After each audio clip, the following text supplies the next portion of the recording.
You sat down with a calculator, and the number that came back made your stomach drop. You started late. Maybe you opened your first real retirement account in your 40s, and it sits closer to empty than you would admit out loud. Somewhere along the way, you half convinced yourself the window already closed, that wealth was a train you missed. So how does someone who started with almost nothing in their 40s still walk into a quiet, seven-figure retirement? Because the path exists, and it has been walked before. Today, you walk it. 2 years ago, a woman I will call Esther sat at her kitchen table in Ohio with a yellow legal pad and a cold cup of coffee. She was 45 years old. Her retirement account held a little under $19,000, most of it left over from a job she had walked away from a decade earlier. Her 2 kids were almost grown, and for the first time in a long while, there was a sliver of room in her budget, alongside a frightening amount of ground to make up. Esther was certain she had missed her shot at ever being comfortable. She was wrong about that, completely.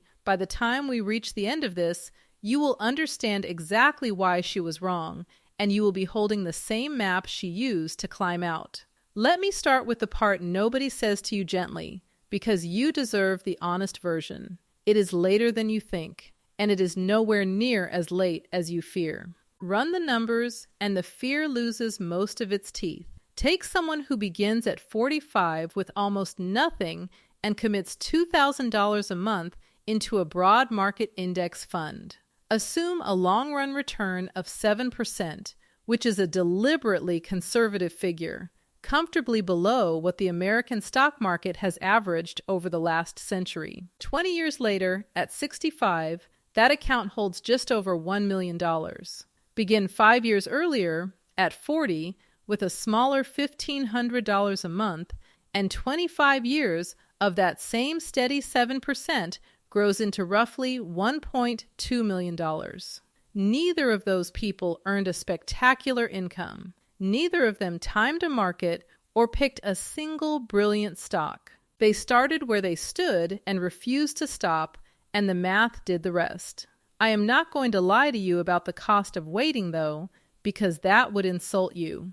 $1,000 a month started at age 30 would have grown to about $1.8 million by 65. That same $1,000 a month started at 40 lands closer to $810,000. The decade you waited cost you something near $1 million in the end. That is real, and you are allowed to feel the weight of it for exactly one breath.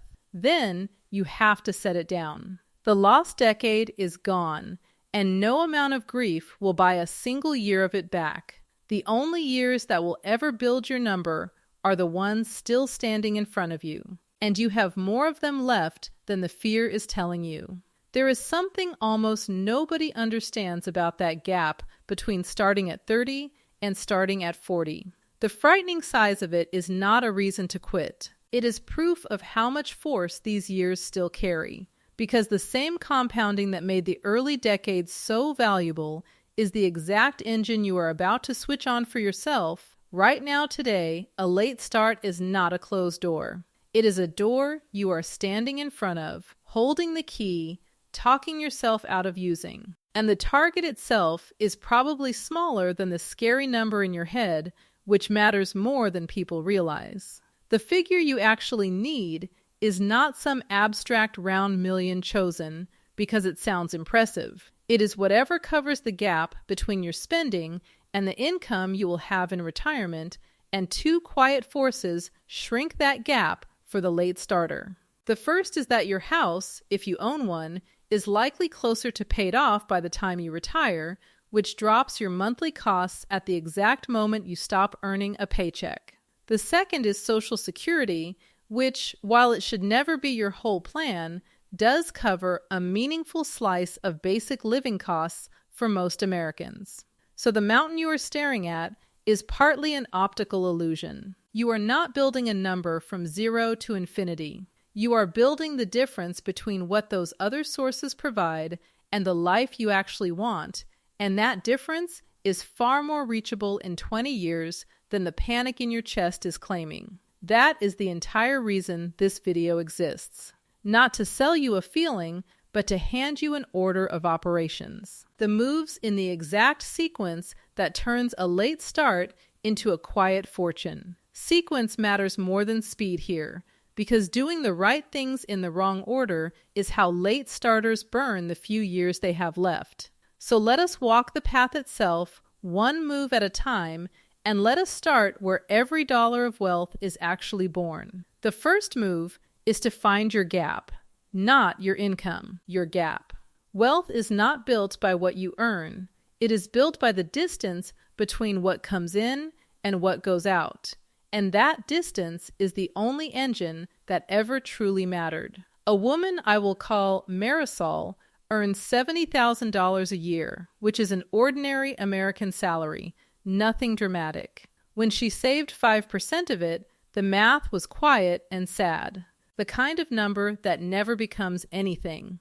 Lift that to 20%, around $14,000 a year, and 25 years of 7% growth turns it into close to $900,000. Push the gap to 30%, and that same ordinary $70,000 salary builds about $1.3 million over the same stretch. Her income never moved an inch. Her gap did. That is the whole secret hiding in plain sight behind every person who quietly got rich on a paycheck that never impressed anyone. And to prove that income alone is a liar, consider the opposite. A man I will call Bryce earns $180,000 a year, nearly 3 times what Marisol makes, and he is broke. Not poor, broke.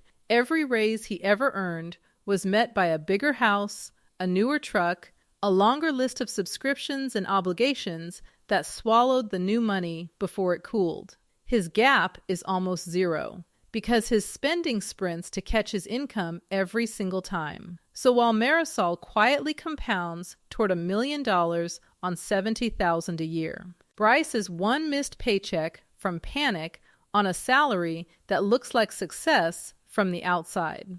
Income is what the world sees. The gap is what actually builds the wealth, and the two have far less to do with each other than anyone tells you. So before you invest a single dollar, you measure your gap honestly. Write down what actually arrives in your account each month, and write down what actually leaves. The number in between is your shovel, and the size of that shovel decides almost everything that follows.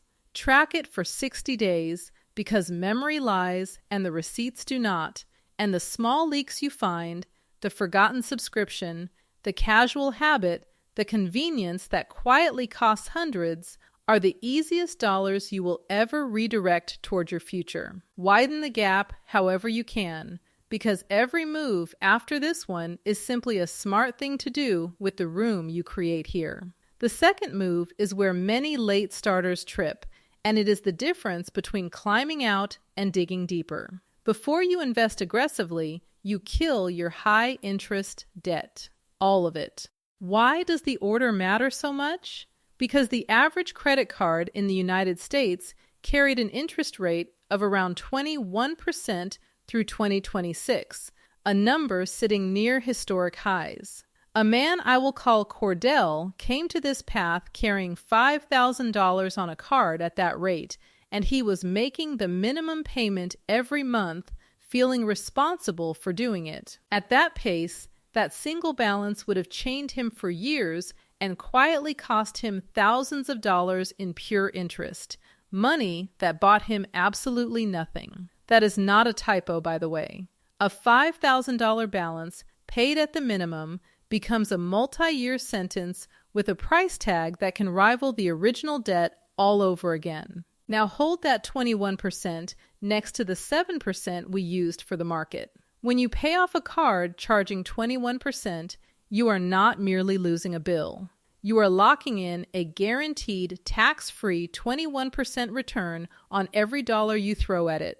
There is no investment on earth, no fund, no stock, no clever strategy whispered in a comment section that reliably beats that. So Cordell stopped investing the small extra he had aimed every spare dollar at the card like a fire hose, and erased it in a handful of months. Then, and only then, did he point that same monthly money at his future, where it could finally grow instead of bleed. You cannot out-invest a 21% leak. Seal it first, and everything downstream gets easier.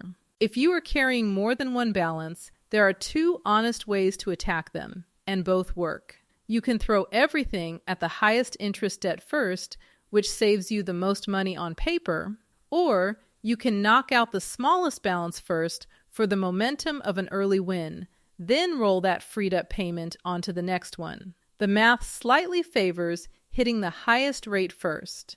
The psychology often favors the quick win, because a late starter who feels a victory early is a late starter who keeps going. Choose the one you will actually finish, because a plan you abandon at a worse rate beats nothing, and a plan you complete beats a perfect plan you quit.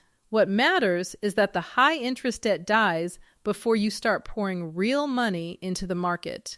Because money growing at 7% on one side while a balance bleeds at 21% on the other is not progress. It only feels like it. The third move keeps the first two from collapsing the moment life does what life always does. You build a small cash floor. This is not the giant emergency fund you have read about. Not yet. This is a modest cushion, enough to absorb a surprise so that a blown tire or an urgent dentist bill does not send you sprinting back to the very card you just paid off. Park it somewhere it earns its keep. A competitive high-yield savings account paid around 4% in 2026, while the national average savings account sat near 0.38%. And many of the largest traditional banks paid a humiliating 0.01%. Read those last two again, because the difference between them is free money for the simple act of moving your cash to the right account, and far too many people leave it sitting at a giant bank earning essentially nothing. Start with 1 month of expenses. Build toward a few. Resist the urge to pile up a year of cash before you do anything else, because money sitting in savings is money not yet growing, and the late starter cannot afford to leave too much of it parked at 4% when it could be compounding at 7%. The floor comes before the fortress, because the floor is the thing that stops you from falling all the way through it when the unexpected arrives. And the unexpected always arrives. The fourth move is the closest thing to free money you will ever be handed, and a startling number of people leave it lying on the table untouched. You take the employer match. If your job offers to match your retirement contributions, that is not a perk to be grateful for. That is part of your pay that you only receive if you reach out and claim it. A common arrangement gives you 50 cents for every dollar you put in, up to 6% of your salary. On a $60,000 income, that match alone is roughly $1,800 a year your employer hands you simply for contributing. Let me say it as plainly as I can. That is an instant 50% return before the market lifts a finger. $1,800 a year invested across 25 years at 7% becomes more than $100,000 entirely on its own, and that is only the free portion before you count a cent of your own contributions on top. Walking past the match is the single place on this entire path where you turn down a guaranteed return for no reason at all. Contribute at least enough to capture every cent of it even before the next move, because nothing else you will ever do pays you 50% on day one. Now we arrive at the move built specifically for you, the one that makes the word started late stop being a curse and start being a strange kind of advantage. The fifth move is to weaponize your catch-up contributions. The American tax code does something quietly generous for people who got a late start. It hands you a bigger shovel on purpose. In 2026, a worker under 50 could contribute $24,500 to a workplace retirement plan. The moment you turn 50, the system lets you add a catch-up of $8,000 on top, lifting your annual limit to $32,500. And for the narrow window between ages 60 and 63, a super catch-up raises that extra room to $11,250, pushing the total to $35,750 in a single year. Your individual retirement account stacks on top of all that with a base of $7,500 and an extra $1,100 once you cross 50. There is even a health savings account, if you qualify for one, that lets you stash more tax-advantaged money aside with its own catch-up after 55. Think about what that actually means for someone who feels behind. A woman I will call Alicia began at 50 with very little to her name, and she pushed hard into that expanded room year after year. Filling the workplace plan at that level for 15 years at our cautious 7% grows into more than $800,000 from that one account alone.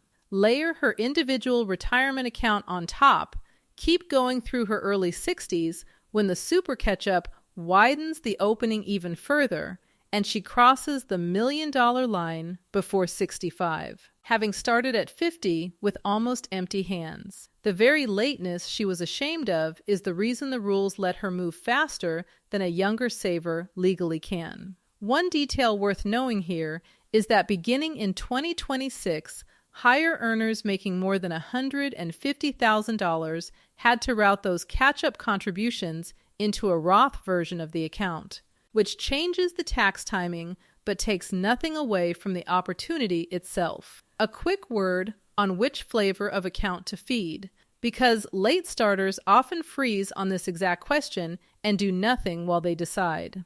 A traditional account gives you the tax break today and taxes the money when you pull it out in retirement. The Roth version takes its tax now and then lets every dollar grow and come out completely tax-free later. The honest answer for most people is that you do not have to choose perfectly, and having some of each is a quiet advantage because it gives you control over your tax bill in retirement that the all-or-nothing crowd will never have. If you expect to be in a lower tax bracket once you stop working, the traditional break leans in your favor. If you would rather lock in today's rate and never owe the government another cent on that money, the Roth is your friend. Either way, the worst possible move is to stall on the decision and let another contribution window close empty. Pick one, start the deposit, and refine it later. The catch-up room is generous, but it does not roll over. Every year you do not fill it is a year of oversized shovel left rusting in the garage. If you are finding this useful and you want to keep building the kind of real U.S. money knowledge that actually changes your numbers, take a moment to subscribe so the next breakdown finds you. Back to the path, because the next move is the quiet one that does most of the heavy lifting while you are asleep and not thinking about money at all. The sixth move is to automate everything. This is the single habit that separates the people who reach seven figures from the people who only ever meant to. There is a profile of the everyday retirement millionaire that the data keeps drawing, and it is gloriously unglamorous. Across the largest retirement plan provider in the country, the number of ordinary savers sitting on $1 million or more reached around 645,000 in early 2026. The typical one was about 59 years old. They had been contributing to the same account for roughly 25 years, through every crash and every scary headline along the way. Their personal savings rate sat near 17.6%, and with the employer match folded in it, climbed past a quarter of their entire pay. They were not stock pickers or market geniuses. They did one unremarkable thing with relentless consistency, and they let time and compounding handle the miracle. So how do you copy that without depending on willpower you may not have on a hard month? The fix is to remove the decision entirely. Set your contribution to pull automatically on payday before that money ever lands in your checking account and starts whispering about all the things it could become instead. You never see it, so you never miss it. And you never have to summon fresh discipline to invest, because the discipline happened once, on the single day you set it up. If your plan offers automatic escalation, where your savings rate nudges itself up by a little each year, switch it on and let your future self quietly outgrow your present one without a fight. The gap you found in move 1 only becomes wealth if it leaves your hands before your hands can spend it. Pay yourself first, mechanically, and the whole machine runs without you. The 7th move is what you actually do with all that automated money, and the answer is reassuringly boring. You buy the index engine, and then you leave it alone. You do not need to beat the market. The goal is to own it. A low-cost fund that holds the entire American market, something tracking the S&P 500 or the total stock market, hands you a slice of hundreds of the country's strongest companies in a single purchase for almost nothing in fees. Over the long sweep of history, that broad market has returned roughly 10% a year before inflation, which is precisely why our deliberately cautious 7% assumption has still carried every single example in this video into the millions. There is no need to chase the hot stock your coworker swears by, no need to guess which industry wins next decade. Owning everything means you are guaranteed to own the winners, because they are in there too. And you never had to know which ones they would be in advance. And you guard that engine from the one cost almost nobody notices, which is fees. A fund quietly charging a single extra % each year does not sound like much when you read it. Yet across a few decades, that small percentage can eat a 6-figure bite out of your final number. Money that simply evaporates into someone else's pocket for no added benefit to you. So you choose the low-cost option deliberately, you keep your hands off the dial, and you let compounding do the kind of slow, patient, almost invisible work that looks like nothing for years and then suddenly looks like everything. If you stopped right here, with the gap funded and the boring engine humming along, you would already be most of the way home. Almost everyone who reaches the destination did it with funds this plain. Let me take the mystery out of what you actually buy, because the late starter's instinct is to assume there must be some complicated secret the wealthy are hiding. There is not. A complete portfolio can be as simple as a single fund that holds the whole market, or a small handful of funds covering American stocks, international stocks, and bonds, with the bond slice growing gently as you near retirement to steady the ride. That is the entire recipe. You are buying it a little at a time, automatically, every payday, which means some months you buy when prices are high, and some months you buy when they are low. And over the years, that rhythm smooths your average cost without you ever having to guess the right moment. The people who try to wait for the perfect moment almost always lose to the people who simply buy on schedule and never stop. And resist with everything you have the temptation to chase individual stocks or whatever the loudest voice online is promising this month. A late starter has no margin for a single concentrated bet that goes to zero. And the whole point of owning the entire market is that no single company failing can sink your retirement. The boring fund will never give you a story to brag about at a party. It will quietly give you something far better, which is a retirement that actually arrives. The 8th move is the one that quietly decides whether you keep what the first 7 built. You protect it from the only person who can truly wreck it, which is you. In the spring of 2026, the market dropped hard and fast.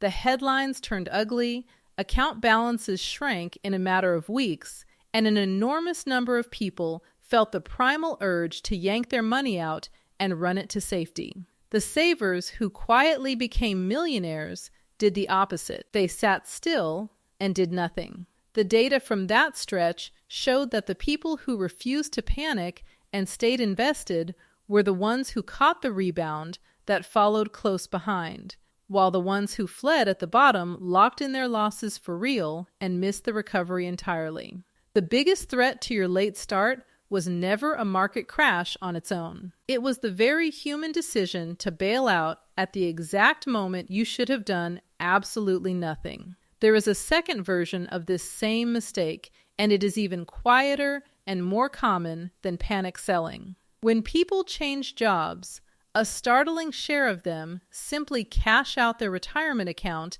instead of rolling it forward, taking the penalty, paying the tax, and torching years of future growth for a check that never lasts as long as they imagine.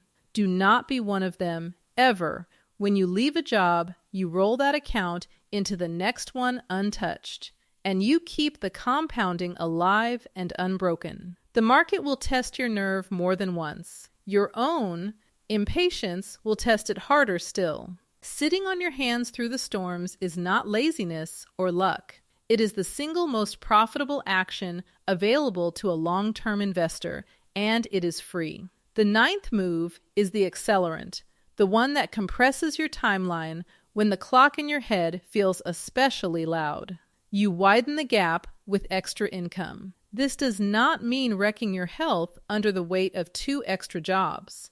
It means that even a modest stream, a few $100s a month from a skill you already have, or a small thing you can build on the side, becomes rocket fuel the instant you funnel it straight into the engine you have already assembled. You are not spending it on a nicer life. You are not letting your lifestyle rise to greet it. Every dollar of it drops into the gap and compounds right alongside everything else. And because it arrives on top of an already automated system, it shortens the road in a way a raise at your main job rarely does, since a raise so often gets quietly swallowed by a bigger version of your current life. A late starter who adds even a small second stream and feeds all of it to the future can buy back a real chunk of that lost decade through sheer velocity, while doing nothing fancy at all. So that is the path, laid out end to end. Find your gap, kill the high interest debt, build the floor, take the match, weaponize the catch-up room, automate it, buy the boring engine, protect it from your own worst impulses, and pour in everything extra you can spare.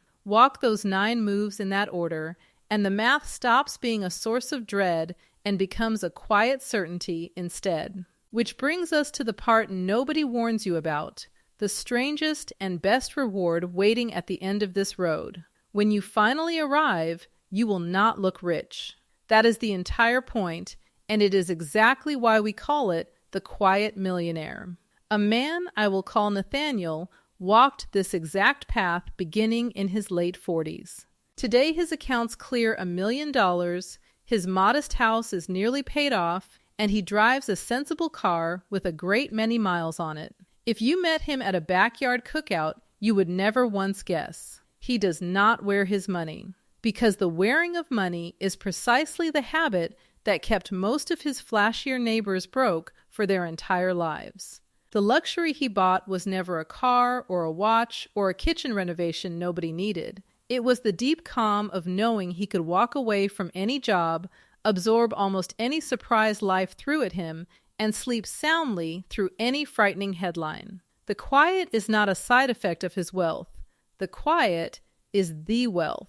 That is the deeper lesson sitting underneath all 9 moves. The people who get genuinely rich on ordinary incomes are almost never the ones performing wealth at the dinner table or in the driveway. They are the ones who opted out of the entire show quietly and put the money to work where no one could admire it. Their stealth was not a disguise they wore, it was the strategy itself. The same strategy that let an ordinary salary turn into a number that buys real freedom. Bryce, with his $180,000 and his empty gap, looked far richer than Nathaniel ever will. Only one of them is actually free. And freedom is the right word for what that quiet number buys, far more than any object ever could. A funded account in your 60s is permission. It is the permission to retire on your own terms instead of working until your body forces the issue. The same number lets you weather a layoff in your late 50s, the cruelest decade to lose a job, without losing the house along with it. And it buys the room to help a kid through a rough patch, to cover a medical surprise, to say no to a boss who has stopped respecting you. Nathaniel did not chase $1 million because he wanted to feel rich. He chased it because he had felt the opposite, the tight, sleepless arithmetic of being one bad month from disaster, and he never wanted to feel it again. The destination at the end of this path was never about the number on a statement. It was always about never having to do that frightened math at the kitchen table again. The same math Esther was doing the day she decided not to give up. There is a layer beneath even the gap, though, a foundation that decides whether any of these moves hold or quietly come apart, and I would be doing you a disservice if I sent you off without naming it. Every late starter who stumbles on this path tends to stumble for the same reason. They tried to run the moves without understanding the ground beneath them. They never quite grasped how interest compounds for them and against them, how the different accounts are actually taxed, how the system really moves money from a paycheck into a future. And without that footing, even good intentions slip and slide. The gap behind the gap is financial literacy, the plain and unglamorous understanding of how money truly works. And it is the thing that turns these 9 moves from a list you watched once into a life you actually live. That foundation is exactly what the financial literacy video on this channel was built to give you. The genuine starting point that belongs before any of this. The floor underneath the floor. Before you walk the path, it is worth standing there first, because the people who skip it are so often the ones who quietly undo their own progress without ever understanding what went wrong. Esther stood on that ground first at 45 with her legal pad and her cold coffee and her near-empty account. She thought she was hopelessly too late. 2 years on, she is anything but and climbing steadily. The only real difference between the version of her that gave up and the version that did not was a map, walked in the right order. On a foundation, she finally took the time to understand. You are holding that same map now. The years ahead are still entirely yours, so go walk it.